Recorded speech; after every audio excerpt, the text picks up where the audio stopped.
Hello friends, welcome to Chettinad அம்மணி channel. எல்லோரும் எப்படி இருக்கீங்க? எல்லோரும் சந்தோஷமாகவும் ஆரோக்கியமாகவும் இருப்பீங்கன்னு நான் நம்புகிறேன். இன்றைக்கி நான் பார்க்க போகிற பதிவு என்ன அப்படின்னா, நேற்று காலையில் பிரம்ம முகூர்த்த பூஜை செஞ்சு முடித்ததுக்கப்புறம் நான் என்னென்ன வேலைகள்லாம் செஞ்சேன் அப்படிங்கிறத இந்த பதிவில் பார்க்கலாம். வாங்க வீடியோக்குள்ளே போகலாம். கண்டிப்பாக இந்த பதிவு உங்கள் எல்லாருக்கும் பிடிச்சிருந்ததுன்னா செட்டிநாடு அம்மணி சேனலை சப்ஸ்கிரைப் பண்ணிக்கோங்க. வீடியோ பார்க்குற எல்லோரும் கண்டிப்பாக ஒரு லைக் கொடுத்துட்டு எல்லாருக்கும் ஷேர் பண்ணுங்கள்.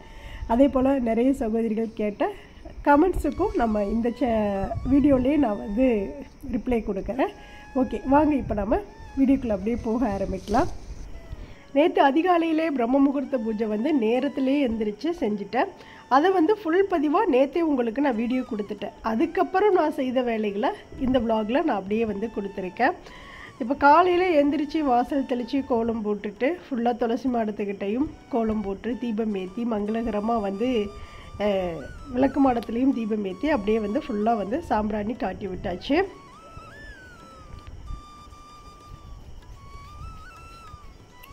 இன்றைக்கி காலையில் கொடுத்த ஒரு வீடியோ, அதாவது பிரம்ம முகூர்த்த பூஜை வந்து நான் எப்படி செஞ்சேன் அப்படின்ட்டு இன்றைக்கி காலையில் ஒரு வீடியோ கொடுத்துருப்பேன்.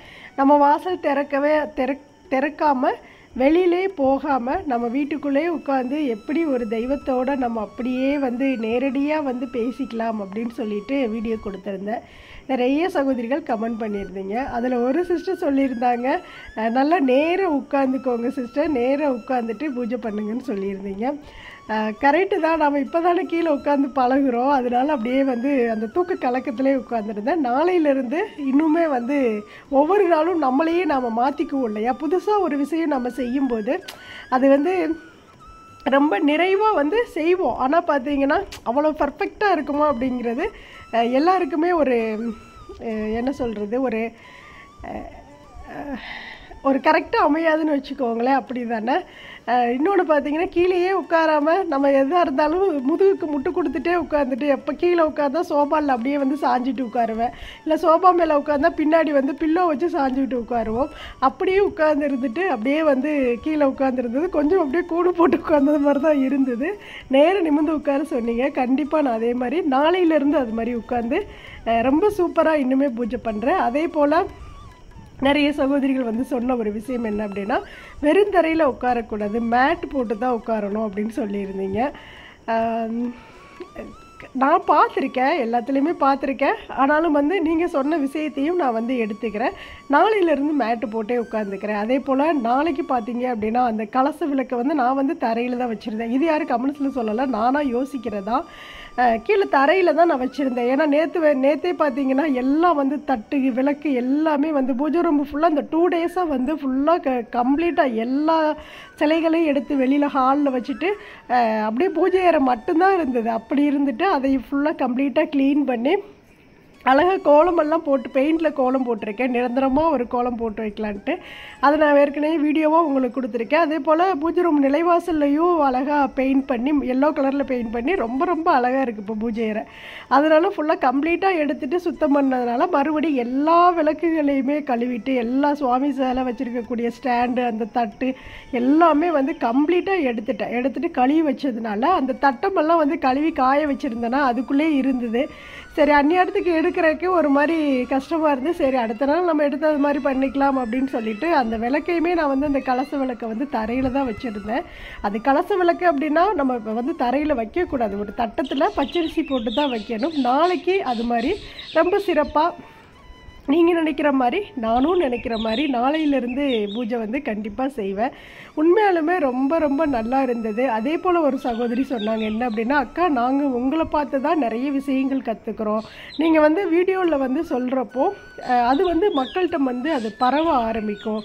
அப்படிங்கிறப்போ நீங்கள் வந்து அதை மாற்றி சொல்லாதீங்க, நீங்கள் எப்போதும் போல் குளிச்சுட்டு நீங்கள் வந்து வாசல் தெளித்து கோலம் போட்டு தீபம் ஏற்றி நீங்கள் வழிபாடு செய்கிறத தான் நாங்கள் பார்த்துருக்குறோம், இது வந்து ஒரு மாதிரி தெரியுது அப்படிங்கிற மாதிரி சொல்லியிருந்தாங்க. அப்படியெல்லாம் இல்லை சிஸ்டர். நேற்றே பார்த்தீங்க அப்படின்னா இப்போது அதை அப்புறம் சொல்கிறேன். ஒரு ஐயர் சொல்லியிருந்தாங்க அப்படின்னா அவங்க வந்து பெரிய இப்போ ஒரு ஆன்மீகவாளர். அவர் வந்து சொல்கிறார் அப்படின்னா அதில் நிறைய விஷயங்கள் அடங்கியிருக்கு. அதே போல் ஒரு சகோதரியும் சொல்லியிருந்தாங்க, அக்கா இதெல்லாம் அம்மா அப்பா காலத்திலே பண்ணுவாங்க, எங்கள் அப்பா அம்மாலாம் செஞ்சுருக்காங்க. காலைல எழுந்திரிச்சு வெளியில் போகாமல் தீபம் ஏற்றிட்டு உட்காந்து மெடிடேஷன் மாதிரி பண்ணுவாங்கக்கா அப்படின்னு சொன்னாங்க. உண்மையாலுமே அந்த காலத்துலேயும் அதெல்லாம் செஞ்சுருக்குறாங்க. அப்போ அவங்களுடைய அம்மா அப்பா காலத்துலேயே அதெல்லாம் வந்து செஞ்சுருக்காங்க. நம்ம இப்போ இந்த காலம் பார்த்தீங்க அப்படின்னா, நான் வீடியோ கொடுக்குறக்காக நான் வந்து சொல்ல வரல அந்த விஷயத்த.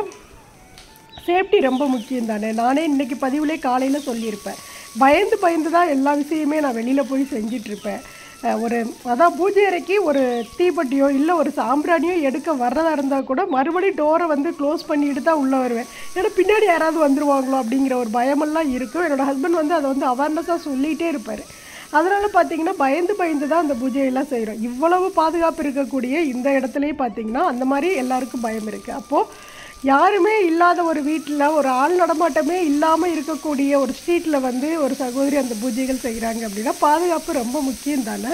அதனால் அந்த மாதிரி செய்கிறதுல ஒன்றும் தப்பு கிடையாது. கடவுள் வந்து இப்படி தான் செய்யணுங்கிறதெல்லாம் எந்த தெய்வமும் யாருக்குமே குறித்து வைக்கலை. இன்னொன்று, நான் இப்போ வந்து மார்கழி மாதம் முழுவதுமே நான் வந்து தலை குளிச்சுட்டு என்னோடய வேலைகளை செஞ்சேன் அப்படின்னா அதுக்கப்புறம் நான் வந்து ஃபுல்லாக வந்து எனக்கு சைனஸ் ப்ராப்ளம் ஆகி கிட்டத்தட்ட ஒரு வாரம் நான் உங்களுக்கு வந்து வீடியோ கொடுக்கல. ஏன்னா எனக்கு அது சைனஸ் ப்ராப்ளம் இருக்க தான் செய்யுது. இன்றைக்கி காலையில் கூட ஒரு சகோதரி சொல்லியிருந்தாங்க, அக்கா எனக்கு சைனஸ் ப்ராப்ளம் இருக்குது, இந்த வீடியோ பார்த்ததுலேருந்து நான் இனிமேல் தொடர்ந்து என்னோடய பூஜையை செய்வேன் அப்படின்னு சொல்லியிருந்தாங்க. இன்றைக்கி காலையில் கூட நான் ஒரு ஆன்மீக தகவல் ஒன்று படித்தேன். அதில் என்ன அப்படின்னா, தெய்வத்தை வந்து முழு மனதோட சுத்தமாக நம்ம எந்த ஒரு இதுவும் இல்லாமல் முழு அன்போடு நாம் வந்து வழிபட்டாலே போதும், தெய்வம் வந்து நம்ம கூடவே பேசும் அப்படின்ட்டு. இதில் நீங்கள் இந்த மாதிரி தான் செய்யணும், இந்த ட்ரெஸ்ஸு தான் போடணும், நான்வெஜ் சாப்பிட்டுட்டு செய்யக்கூடாது அப்படியெல்லாம் கிடையாது அப்படின்னு போட்டிருந்தாங்க. அதோட ஸ்டில் வந்து நான் அடுத்த பதிவில் உங்களுக்கு வந்து அதை ஆட் பண்ணி விடுறேன். அவ்வளோ நல்லா இருந்தது அந்த வாக்கியம். உண்மைதான், அப்படி தான் இருந்தது அந்த காலத்தில். அதுலேயுமே நான் முந்தா நாள் சொன்ன விஷயங்கள் எல்லாமே அதில் கொடுத்துருந்தாங்க. அப்படிங்கிறப்போ ஓகே, நம்ம பேசுனதை தானே கரெக்டாக போட்டிருக்காங்க அப்படின்னு நினச்சி நான் வந்து சந்தோஷப்பட்டுக்கிட்டேன். அதனால் நேற்று பார்த்தீங்கன்னா ஒரு சகோதரியும் கூட சொல்லியிருந்தாங்க, அக்கா எங்கள் வீட்டு ஸ்ட்ரீட்லேயே வந்து பார்த்தீங்க அப்படின்னா திருட 2 பேர் வந்துட்டாங்கக்கா, நான் டக்குன்னு ஓடி உள்ளே வந்துட்டேன் அப்படின்னு சொல்லியிருந்தாங்க. அதெல்லாம் வந்து நாம் வந்து கரெக்டு தான், நீங்கள் சொல்கிறது எல்லாமே கரெக்டு தான். நடைமுறையில் நாம் இந்த மாதிரி தான் செஞ்சுட்டு வந்திருக்கோம். ஆனால் காலங்கள் மாற நாம் அதுக்கு தகுந்த மாதிரி மாறிக்கிட்டு நம்மளுடைய மன நிறைவு எதுவோ அதை பார்த்து நாம் வந்து அப்படியே மூவ் ஆகிட்டு போயிட்டே இருக்கலாம் அப்படின்னு தான் நான் நினைக்கிறேன். இன்னொன்று, புதுசாக ஒரு மாற்றத்தை நான் வந்து உள்ளே கொண்டு வரலை. இதெல்லாம் ஏற்கனவே இருந்தது, இப்போ தான் எனக்கு தெரிய வருது. இதெல்லாம் வந்து அப்போ அந்த சகோதரி சொல்லியிருந்தாங்க, எங்கள் அப்பா அம்மா காலத்துலேயே இது செய்வாங்க சகோதரி, இது வந்து ஒரு மெடிடேஷன் மாதிரி அப்படின்னு சொல்லியிருந்தாங்க. ஆனால் நீங்கள் பார்த்தீங்க அப்படின்னா நான் காலையில் அந்த வீடியோவில் சொல்லியிருந்தேன், ஒவ்வொரு தியானம் பண்ணுறக்கூடிய குருமார்களில் பார்த்தீங்க அப்படின்னா அதிகாலையில் எழுந்திரிச்சு தீபத்துக்கு முன்னாடி தியானம் பண்ணுவாங்க. இல்லை அப்படின்னா தரையில் உட்கார்ந்து அமர்ந்து அப்படியே கண்ணை மூடி கையை ரெண்டும் அப்படியே வந்து நம்மளுடைய கால் முட்டியில் வச்சுட்டு தியானம் பண்ணுவாங்க. அந்த மாதிரி தான் வந்து தியானம் பண்ணுவாங்க. அது மாதிரி தான் இருக்குது. உண்மையாலுமே இந்த மாதிரி பூஜை இது வரைக்கும் நான் செஞ்சதில்லை. அவ்வளோ சூப்பராக இருக்குது, அப்படியே மன நிறைவாக இருந்தது. அதுக்கப்புறம் நிறைய பேர் கேட்டிருந்தீங்க, அக்கா இதுக்கப்புறம் நீங்கள் வாசல் தெளிக்கலையா, கோலம் போடலையா, பூஜையை வந்து நீங்கள் செய்யலையா அப்படின்ட்டு. நான் எப்போதும் செய்கிற வேலையை தான் செஞ்சேன். 5:20க்கு நான் எப்போதும் வெளியில் போய் நான் செய்யக்கூடிய வேலையை மறுபடியும் இன்றைக்கும் அதே மாதிரி தான் 5:15ங்கிறப்போ பூஜையை முடிச்சு நான் எந்திரிச்சிட்டு மறுபடியும் போய் வாசல் தெளித்து கோலம் போட்டு எல்லா வேலையும் செஞ்சேன். அதில் தான் அந்த துளசி மாடத்துக்கு பூஜை பண்ணிவிட்டு காலையிலே உங்களுக்கு ஒரு வீடியோ வந்து நான் இன்னைக்கு காலையில் 9 மணிக்கே கொடுத்துருப்பேன். நான் வந்து எப்போதும் செய்கிற வேலைகளை செஞ்சுட்டு தான் இருக்கேன். ஏன்னா எனக்கு வந்து அப்படியே செஞ்சுட்டு என்னால் வந்து அந்த இடத்துல தீபம் எரியாமல் இருக்கிறதோ இல்லை வந்து ஒரு மாதிரி சோம்பேறித்தனமும் சரிப்போ நாளைக்கு செஞ்சுக்கலாம் அப்படிங்கிற ஒரு எண்ணோட்டமும் எனக்கு வர்றதில்லை. எனக்கு எப்போதும் என் வீடு இப்படி தான் இருக்குனுங்கிற மாதிரி தான் நான் செஞ்சிட்ருக்கேன். அதனால் வந்து நான் வந்து வீடியோவில் அதெல்லாம் நான் கனெக்ட் பண்ணி கொடுத்தேன் அப்படின்னா ரொம்ப லாங்காக போயிடும் வீடியோ. அதனால தான் நான் 2 வீடியோவாக பிரித்து நான் வந்து கொடுக்குறேன். அடுத்த பதிவில் நாளைக்கு காலையில் நான் வந்து இப்போது இது வந்து நேற்று எடுத்த வீடியோ, இப்போ நாளைக்கு காலையில் நான் வந்து அந்த முகூர்த்த பூஜை செஞ்சதுக்கப்புறம் நான் என்னென்ன வேலைகள்லாம் செஞ்சேன் அப்படிங்கிறதெல்லாம் வந்து ஃபுல் பதிவாக உங்களுக்கு நான் வந்து வீடியோவாக கொடுப்பேன், பாருங்கள். ஓகே, இப்போ வந்து பூஜையெல்லாம் செஞ்சு முடிச்சுட்டு காலையில் டிஃபன் பார்த்தீங்க அப்படின்னா புதினா சாதம் தான் தம்பி கேட்டான். வெரைட்டி ரைஸாக செஞ்சு கொடுங்கம்மா அப்படின்னு.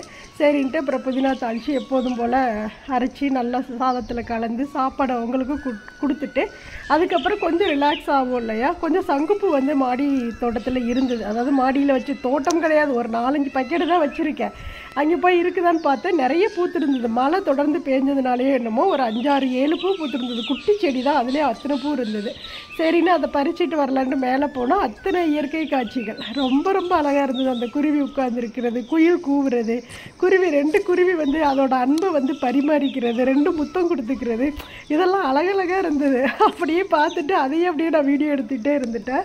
அப்புறம் இந்த மலைக்கு வந்து அந்த செடிகள்லாம் ஓரளவுக்கு நல்லா தளைஞ்சு வருது. இது வந்து டேபிள் ரோஸ் இப்போ வந்து மொட்டை இருக்குது. ஏன்னா காலை நேரம் நான் வந்து 7-7:15ங்கிறப்போ மேலே போனேன். அதனால் அப்படியே வந்து விரியாமல் இருக்குது. சரின்ட்டு அந்த பூவை பறிச்சுட்டு கீழே வந்துடலாம் அப்படின்னு சொல்லிட்டு போயிட்டு இங்கே பார்த்திங்கன்னா இந்த கத்தாழை, பாம்பு கத்தாழையும் இதில் இருந்ததா, அதுவுமே நல்லா பெருசாக வந்துருச்சு. சரி இதெல்லாம் கொண்டு கீழே டப்பில் வைக்கலான்னு சொல்லிட்டு பறித்தேன். அது வேரோடவே மண் சேர்ந்து வந்தது. சரி இந்த மண்ணை உதறாமல் அப்படியே வச்சுட்டு நம்ம பாக்ஸை கொண்டு வந்து அதுக்குள்ளே அப்படியே வச்சு எடுத்துகிட்டு போனோம் அப்படின்னா டக்குன்னு அது வந்து உயிர் பிடிச்சிடும் இல்லையா. அதனால் சரி இருக்கட்டும்ட்டு அப்படியே வச்சுட்டு மறுபடியும் கீழே வந்துட்டேன். அதுக்கப்புறம் கீழே வந்தால் மயில் வந்து அரிசிக்கு வந்து அப்படியே வந்து அல்லாடிட்டு இருக்குது. ஏன்னா வச்ச அரிசி எல்லாம் வந்து இப்போ நிறைய மயில் வருது. இப்போ அன்னைக்கு கூட நான் நிறைய வீடியோ எடுத்து வச்சுருக்கேன். நாளைக்கு அதை வந்து பதிவு பண்ணுறேன். அவ்வளோ மயில், ஒரு 4-5-6 மயில் இன்றைக்கி வந்திருந்தது. ரொம்ப ரொம்ப அழகாக இருந்தது. காலையில் ஒரு டீ போட்டுட்டு எடுத்துகிட்டு போய் மேலே உட்காந்துட்டு அந்த மயில் வர்றது என்னோடய தலையை கூட வந்து ஒரு மயில் வந்து தட்டிட்டு போச்சுப்பா. அப்படி இருந்தது. இன்றைக்கி ரொம்ப சூப்பராக இருந்தது. நிறைய மயில் வந்தது இன்றைக்கி. அப்படி காலையில் போய் அரிசி வச்சோடனே அது சாப்பிட்ருச்சு. மறுபடியும் நிறைய மயில் வந்தோடனே 2 பாக்ஸில் உள்ளதையுமே சாப்பிட்ருச்சு. சரி இந்த மயில் வந்து அரிசிக்கு அலம்போகுதே அப்படின்னு சொல்லிட்டு கொஞ்சம் அரிசி போட்டு வச்சேன். திரும்பவும் போயிட்டு திரும்பவும் வந்து அதை அப்படியே சாப்பிட்டுட்டு இருந்தது. அதை பார்க்குறப்போ ஒரு மாதிரி மனசுக்குள்ளே அவ்வளோ ஒரு சந்தோஷமாக இருந்தது. அதுக்கப்புறம் சரி சங்குப்பூ டீ போடலான்னு சொல்லிட்டு கொஞ்சம் 1 டம்ளர் தண்ணி வச்சுட்டு அதில் இருந்த பூவை அப்படியே தண்ணியில் கழுவிட்டு அப்படியே போட்டு கொதிக்க வச்சேன். இந்த சங்குப்பூவெல்லாம் நம்ம வந்து கிடச்சிது அப்படின்னா வாரத்துக்கு 1 டைம் 2 டைம் இல்லை தினமுமே நம்ம வந்து இது வந்து குடிக்கலாம். உடம்புக்கு அவ்வளோ நல்லது. சரி ஒவ்வொரு நாளும் ஒவ்வொரு டீ போட்டு குடிக்கலாம் அப்படின்னு சொல்லிட்டு நினச்சிட்ருக்கேன். கொஞ்சம் அப்படியே டயட்டில் இருக்கிறேன். அதனால் கொஞ்சம் அப்படியே மெயின்டைன் பண்ணலாம் அப்படின்னு நினைக்கிறேன். என்ன தான் நம்ம டயட்டில் இருந்தாலும் சாப்பாட்டை பார்த்த உடனே எப்படா சாப்பிடுவோம் அப்படின்னு தான் இருக்குது. மறுபடியும் நான் இதில் வந்து பதிவு பண்ணிக்கிறேன். என்னன்னா பிரம்ம முகூர்த்த பூஜை இப்படி தான் செய்யணும் அப்படின்னு நான் யாரையுமே கட்டாயப்படுத்தலைப்பா. அது உங்களுடைய அமைதியை பொறுத்தது. உங்களுக்கு எது சேஃப்டியாக இருக்குது, எது பிடிச்சிருக்குதோ அதை செய்யுங்க. ஏன்னா வந்து இந்த பூஜை இன்றைக்கி நான் செஞ்ச பூஜை வந்து தெய்வத்திடம் நேரடியாக உட்காந்து அறிவறி இல்லாமல் ரொம்ப மன நிறைவாக உட்காந்து பூஜை பண்ணுற மாதிரி இருந்தது. அதுக்கப்புறம் நாம் எப்படி வேணாலும் வந்து நம்ம தொடர்ந்து செய்யக்கூடிய பூஜையை வந்து நம்ம செஞ்சுக்கலாம். ஒன்றும் தப்பெல்லாம் கிடையாது. அதுக்கப்புறம் நான் என்னெல்லாம் செஞ்சேங்கிறத உங்களுக்கு முழு பதிவாகவே நான் வந்து பதிவு பண்ணுறேன். ஏன்னா நீங்கள் நினைக்கிறீங்க ஐயோ அக்கா வந்து இப்படி உட்காந்துட்டு அப்படியே வந்து பூஜை பண்ணிட்டு போயிட்டாங்களே, அவங்களுடைய கோலம் மிஸ் பண்ணுறோம் அப்படிலாம் தானே நினைக்கிறீங்க. இன்றைக்கெல்லாம் ரொம்ப சூப்பராக ரொம்ப அழகாக வெள்ளிக்கிழமைனால கோலம் போட்டிருந்தேன். ஆனால் நான் வந்து ஷார்ட்ஸ் கூட இன்றைக்கி நான் கொடுக்கல. நேற்று உள்ள ஷார்ட்ஸை தான் இன்றைக்கி காலையில் கொடுத்துருந்தேன். ஏன்னா நேற்றுமே ரொம்ப இயற்கை காட்சியெல்லாம் அழகழகாக இருந்தது. அதை எல்லாமே ஷூட் பண்ணி வச்சுருந்தேன்னா சரி அப்படியே நிற்கிது அதை கொடுத்துடலாம் அப்படின்ட்டு தான் கொடுத்தேன். இன்றைக்கி போட்ட கோலத்தை கூட நான் உங்கள்கிட்ட காட்டலை. அந்த இதில் காட்டியிருப்பேன். அதாவது காலையில் கொடுத்த துளசி மாட வீடியோவில் கொஞ்சம் லைட்டாக வந்து அந்த கோலம் தெரிஞ்சிருக்கும் பாருங்கள். ஆனால் பார்த்தீங்கன்னா ரொம்ப ரொம்ப அழகாக இருந்தது இன்றைக்கி கோலம். வாசலுமே ரொம்ப ரொம்ப சூப்பராக இருந்தது. நான் அடுத்த பதிவாக உங்களுக்கு நான் வந்து கொடுக்குறேன் பாருங்கள். இப்போ சூப்பராக ஒரு சங்குப்பூ டீ போட்டாச்சு. இதில் எந்த சுகருமே நான் ஆட் பண்ணலை. எப்போதும் கொஞ்சம் தேன் கலந்துக்குவேன், அது கூட கலக்கல. சரி அப்படியே குடிச்சிக்கலாம் அப்படின்னு லெமன் மட்டும் அதில் கலந்துட்டு அப்படியே வந்து குடிச்சிட்டேன். இப்போ குடிச்சிட்டு அப்படியே வந்து கார்டனுக்குள்ளே போயிட்டு அந்த செடி அந்த மேலே பாம்பு கத்தாழை பறிச்சேன் இல்லையா, சரி அதை போய் கையோடு வந்து வச்சு விட்டுறலாம் அப்படின்னு சொல்லிட்டு மேலே போனேன். அதே போல் ஒரு சகோதரி கேட்டிருந்தீங்க, கோகோ பீட் வந்து நம்ம போட்டுட்டு மறுபடியும் தண்ணியில் ஊற வச்சுருக்கோம்லக்கா, அது அப்படியே இருக்கலாமா இல்லை வந்து உடனே நம்ம போட்டுறணுமா அப்படின்லாம் கேட்டிங்க. அதெல்லாம் இருக்கலாம் சிஸ்டர். நம்மளுக்கு எப்போ செடியெல்லாம் வைக்கிறோமோ அப்போ நம்ம வந்து யூஸ் பண்ணிக்கலாம். இப்போ நானுமே ஒரு டப்பில் போட்டு தான் வச்சுருக்கேன். தண்ணி நிறைய ஊற்றாதீங்க, சும்மா அது ஊறி இருந்தால் போதும். தண்ணி நிறைய ஊற்றினோம்னா ஸ்மெல் வந்துடும், அப்படி செய்யாதீங்க. கொஞ்சம் அப்படியே வந்து அது ஊறி இருந்ததுனாவே போதும். அதை வச்சு நம்ம ஒவ்வொரு டைமும் செடி வைக்கும்போது நம்ம வந்து யூஸ் பண்ணிக்கலாம். இப்போ மேலே வந்துட்டு பறித்து வச்சு அந்த கத்தாழையை நான் அப்படியே மண்ணோடவே சேர்த்து எடுத்துகிட்டு போகிறேன். கீழே போயிட்டு இதில் வந்து கோகோ பீட்டு போட்டு தான் நான் வைக்க போகிறேன். இதில் பார்த்தீங்கன்னா சுற்றி 2 செடி வந்து வந்திருந்தது. குட்டி குட்டியாக வந்து மறுபடியும் பார்த்தீங்கன்னா அந்த பாம்பு கத்தாழை வந்திருந்தது. அதனால் அதை பறித்து வேறு டப்பில் வச்சுக்கலாம் அப்படின்னு சொல்லிவிட்டு அதை அப்படியே ஒடிச்சு எடுத்துட்டேன். அந்த டேபிள் ரோஸ் வந்து நல்லா வெயில் வந்தோடனே சூப்பராக விரிஞ்சிருந்தது. அது மேலே மொட்டை மாடியில் வச்ச உடனே சூப்பராக படர்ந்து வருது. கீழே தோட்டத்துக்குள்ளே தான் வச்சுருந்தேன்னா அப்படியே பழுத்த வடிக்கே இருக்கும், பூவே பூக்காமல் இருந்தது. இப்போ வெயிலில் உடனே வச்ச உடனே நல்லா அந்த செடி பூக்குது. நல்ல ஒரு பெரிய அகலமான ஒரு டப்பில் வந்து அதை போட்டு வைக்கணும். இப்போ இதில் வந்து 2 கணு விட்டு வந்திருக்குது. இப்போ இதை வந்து நான் வேறு டப்பில் வைக்கிறேன். இன்னொன்று பார்த்தீங்க அப்படின்னா, இந்த பாம்பு கத்தாழைக்கு நம்ம அதிகமாக நம்ம செடிகளை வந்து உருவாக்கணும் அப்படின்னா கோகோ பீட்டு போட்டு வைங்கப்பா. நான் மண்ணில் வச்சேன் அப்படின்னா அது அப்படியே தான் இருக்குது. சில டைம் வந்து வர்றதில்லை. ஒரு டப்பில் வச்சு அந்த இது அப்படியே ஒரு மாதிரி அழுகியே போச்சு. ஏன்னா இந்த தோட்டத்துக்குள்ளே உள்ள மண் வந்து கொஞ்சம் மாதிரி சுக்கான் மண்ணு சொல்லுவாங்கள்ல, அந்த மாதிரி மண். அதனால் வந்து அது ஒரு மாதிரி அழுகுனது மாதிரி ஆயிடுச்சு. ஆனால் அதே டயத்தில் தான் நான் வந்து கோகோ பீட்டு கொஞ்சம் போட்டு பெரிய டப்பில் வச்சுருந்தேன். அது பார்த்திங்கன்னா சுற்றி ஒரு செடியே வந்து உருவாயிருச்சு. ஏன்னா இந்த கோகோ பீட்டு போட்டு வைக்கும்போது என்ன ஆகுது அப்படின்னா, அந்த செடி வந்து வேறு அதிகமாக வந்து ஊடுருவி போகுதா, ரொம்ப ஈஸியாக இருக்கும் இல்லையா, ஊடுருவி போகுது. அப்படிங்கிறப்போ நிறைய செடிகள் வந்து அப்படியே முட்டிட்டு மேலே அப்படியே முளைச்சி வருது.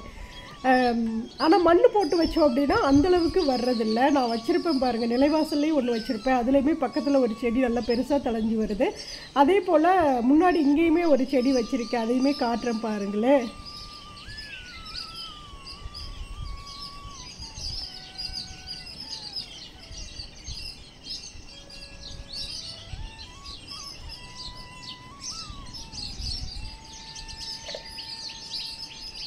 இதில் தான் ஏற்கனவே இந்த டப்பாவில் தான் வந்து செடி நான் வச்சுருந்தேன். அதுதான் ஒரு மாதிரி அழுகி போயிடுச்சு. அந்த ரொம்ப அழகாக இருக்கும் அந்த பாம்பு கத்தாழை பார்க்குறக்கு, இன்னுமே ரொம்ப அழகாக இருக்கும். அதெல்லாம் ஒரு இன்டோர் பிளான்ட்ஸ் தான், நல்லா இருந்தது.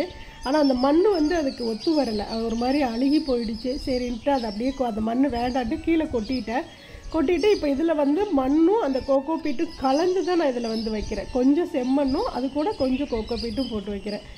இதில் தான் பார்த்தீங்க அப்படின்னா புதினா வச்சுருந்தேன். ஊருக்கு போனோன்னே எல்லாம் காஞ்சி போச்சு. இப்போ மறுபடியும் புதினா வச்சு விடணும். அந்த நாட்டு புதினா கிடச்சிதுன்னா பார்த்து வாங்கிட்டு வந்து நாளைக்கு சந்தை பார்க்கலாம், நாளைக்கு போய் வாங்கலாம். இல்லை அப்படின்னா எங்கே கிடைக்குதோ அங்கே வாங்கி நாட்டு புதினா தான் வச்சு விடணும்னு நினைக்கிறேன். பார்ப்போம். இப்போ க்ரோ பேக்கு ஆர்டர் போட்டு வாங்கியிருக்கேன். இனி அந்த க்ரோ பேக்கில் எல்லாம் கொஞ்சம் செடிகள்லாம் வச்சு விடலாம். இன்னுமே வந்து இந்த நம்ம வீட்டுக்கு முன்னாடி நிலைவாசலுக்கு முன்னாடி அந்த மல்லிகைப்பூ செடியெலாம் இருந்த காட்டிக்கு நல்லா அடர்த்தியாக இருந்ததா. இப்போ கட் பண்ணி விட்டோன்னா அந்த இடம்லாம் என்னமோ வந்து வெறுமனே தெரிகிற மாதிரி இருக்குது. இத்தனை நாளும் நல்ல பச்சை பசேல்னு பார்த்துட்டு வீட்டுக்கு முன்னாடி நிலைவாசலுக்கு முன்னாடி இப்போ வந்து அந்த எல்லாம் கம்ப்ளீட்டாக அதை வெட்டி விட்டுட்டேன் இல்லையா, அதனால பார்த்தீங்கன்னா என்னமோ செடியே இல்லாத மாதிரி இருக்குது. அதனால் இன்னுமே கொஞ்சம் செடி, இந்த ரோஸ் செடியெல்லாம் வாங்கியாந்து வைக்கலாம், பன்னீர் ரோஸ் எல்லாம் வாங்கியாந்து வைக்கலான் இருக்கிறேன். பார்க்கலாம், நாளைக்கோ இல்லை வந்து இந்த வாரத்தில் எப்பாவது போய் வாங்கிட்டு வரலாம். வாங்கிட்டு வந்து முன்னாடி வச்சு விடணும். இது பாருங்கள், ஏற்கனவே கோகோ பீட்டில் போட்டு வச்சதான். இது பாருங்கள், பக்கத்துலேயே ஒரு செடி வந்து சூப்பராக தளைஞ்சி வந்துருச்சு பார்த்தீங்களா. அதே போல் பார்த்தீங்கன்னா இன்னொரு இது டப்பில் காட்டுறேன் பாருங்களேன், மண்ணில் வச்சது. அது அப்படியே தான் இருக்கும். இது கூட சேர்த்து தான் அதுவும் வச்சேன். ஆனால் இதோட வளர்ச்சியே அவ்வளோ சூப்பராக வளருது. என்ன அப்படின்னா செடிகளுக்குள்ளே வந்து வேறு அதிகமாக ஊடுருவி போச்சு அப்படின்னாவே வந்து நல்லா செடி வரும். பக்கத்தில் உள்ளது பாருங்கள், அப்படியே நான் வச்ச மாதிரியே இருக்குது பாருங்கள். மண்ணில் தான் வச்சேன். அதையுமே அந்த மண்ணெல்லாம் மாற்றணும், மறுபடியும் பறிச்சுட்டு அந்த மண்ணை கொட்டிட்டு வேறு மாதிரி நீ வைக்கணும். அது சரி அடுத்த நாள் வச்சுக்கலான்னு விட்டுட்டேன். இப்போ இது பாருங்கள், நிலைவாசலுக்கிட்ட வச்சுருக்கேன். இதில் வந்து மண்ணும் கொஞ்சம் கோகோ பீட்டு கீழெல்லாம் போட்டு கலந்து தான் வச்சேன். அதில் பாருங்கள் பக்கத்துலேயே வந்து முளைச்சி வந்துருச்சு. இன்னொன்று செம்மண் இருந்தால் கூட அந்த செடி வரும்ப்பா. செம்மண் இருந்தால் கூட இந்த மாதிரி செடிகள் வந்து அடுத்தடுத்த கணு விட்டு வர ஆரம்பிக்குது. நம்ம தோட்டத்துக்குள்ளே போட்டிருக்க அந்த தோட்டத்து மண்ணே பார்த்தீங்க அப்படின்னா ஒரு மாதிரி இந்த கப்பி மண்ணுன்னு சொல்லுவாங்க, வெள்ளை வெள்ளையாக உருண்டையாக இருக்கும் இல்லையா, அந்த மாதிரி கிணத்து மண்ணுன்னு சொல்லுவாங்கள்ல, அது மாதிரி ஒரு மண் ஏரியா தான் இந்த ஏரியா. அதனால் வந்து இந்த தென்னை மரம் இதுகளுக்கு தான் இந்த உள்ள மண் வந்து ஓரளவுக்கு செட் ஆகுது, மற்ற செடிகளுக்கெல்லாம் அவ்வளவா வந்து வர்றதில்லை. அதே போல் பார்த்தீங்கன்னா இங்கே பிரண்டை வச்சுருக்கேன் பாருங்கள், மயிலுக்கு வந்து அரிசி வச்சுட்டேன், மறுபடியும் வச்சுட்டு இந்த பிரண்டையை வந்து நம்ம கொழுந்து விட்டு தலைஞ்சு வரும்போதே அந்த மயில் கொத்தி சாப்பிட்ருது. நான் என்னடா இவ்வளவு தலைஞ்சிருக்குதே அப்படின்னு நினச்சிட்டு பார்க்குறேன், அப்படியே மயில் கொத்தி கொத்தி அது சாப்பிட்ருதுப்பா, நம்ம பறிக்கவே முடியல. சரி அது சாப்பிட்டுட்டு போட்டோம் அப்படின்னு அப்புறம் விட்டாச்சு. அதுக்கப்புறம் அன்றைக்கி இந்த மல்லிகைப்பூ கட்டிங் போட்டதெல்லாம் இந்த டப்பாக்குள்ளே போட்டு வச்சுருந்தேன், கொஞ்சமாக தண்ணி விட்டு சரி வேர் விடட்டும் அப்படின்ட்டு போட்டு வச்சுருந்தேன். ஆனால் மழை தண்ணி வந்து நிறைய ரெம்பி போச்சு. அப்புறம் சரி கொஞ்சம் அந்த செம்மண் கொஞ்சம் போட்டுட்டு அதில் வந்து ஊண்டி வைப்போம், எந்த அளவுக்கு வருதுன்னு தெரியல, சரி மறுபடியும் ஊண்டி வைக்கலாம் அப்படின்னு சொல்லிட்டு அந்த கனவு எல்லாமே ஊண்டி வச்சுருக்கேன். இதெல்லாம் நல்லா அடுக்கு மல்லி, சரி வேஸ்ட்டாக போக வேணாம். ஆனால் பச்சை அப்படியே இருக்குது, அந்த இலை வந்து அவ்வளோ ஃப்ரெஷ்ஷாக இருக்குது, இன்னும் ஒரு இலை கூட உதிரலை, கிட்டத்தட்ட ஒரு 4 நாள் ஆச்சு இல்லையா, அப்படியே தான் இருக்குது. சரி வேர் பிடிச்சிருன்னு நினைக்கிறேன், பார்க்கலாம் எந்த அளவுக்கு வருது அப்படின்ட்டு.